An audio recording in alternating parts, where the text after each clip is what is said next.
বাংলা আধুনিক গান। কিন্তু আমাদের এই বেগে দেওয়া সমাজে ওর বেড়ে ওঠাটা খুব একটা সহজ ছিল না। কিন্তু জবারা তো থেমে থাকার পাত্রী নন, তারা এগিয়ে গেছেন, তারা লড়ে গেছেন, এবং আজকে সেই জন্যই জবা হয়তো এই আকাশে সুপারস্টার্সের মঞ্চে।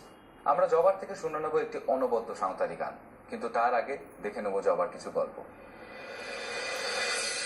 ধাই ধাই ধাই না আমার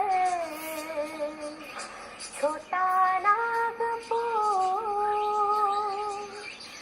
ছোটা নাগপুর হায় রে। আমি পশ্চিম মেদিনীপুরের দাঁতুনের জবা। বাড়ির সমর্থনে ছোটবেলা থেকেই আমার গানের যাত্রা শুরু। ছোটা নাগপুর হায় রে। আমি জবার দাদা। আমরা চাই জবা একদিন ভালো শিল্পী হয়ে উঠুক, আর জবার নাম সবার মুখে মুখে ছড়িয়ে পড়ুক। সাঁওতাল পরিবার থেকে উঠে আসার কারণে আধুনিক গান নিয়ে এগিয়ে যাওয়ার জন্য সমস্যা এসেছে প্রচুর। আমি জবার বাবা। পারিবারিক নানা অসুবিধা থাকা সত্ত্বেও জবা তার গান নিয়ে এগিয়ে চলেছে। তার সেই জেদ এবং নিষ্ঠার সঙ্গে গান গাওয়ায় সে তার লক্ষ্যে সে একদিন পৌঁছতে পারবে।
नजर आई डरी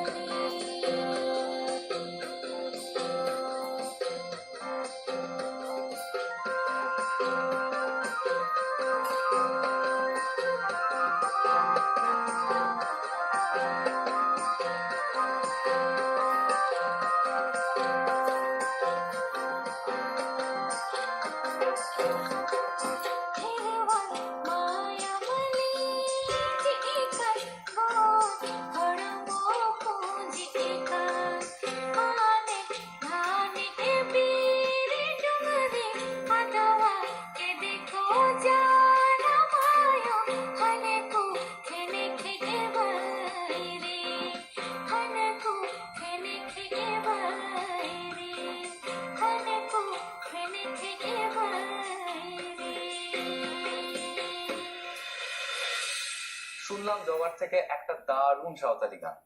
সাধারণত টেলিভিশনে সাঁওতালি গান খুব একটা শোনা যায় না কিন্তু, তাই না? আকাশ আটকে এই জন্য কুর্নিশ এই ধরনের সাঁওতালি গানকে আমাদের সবার সামনে তুলে ধরার জন্য। এই গানের রেশকে সঙ্গে নিয়ে নিচ্ছে একটা ছোট্ট বিরতি। কোথাও যাবেন না, ফেরত আসছি আকাশের সুপারস্টার্স নিয়ে।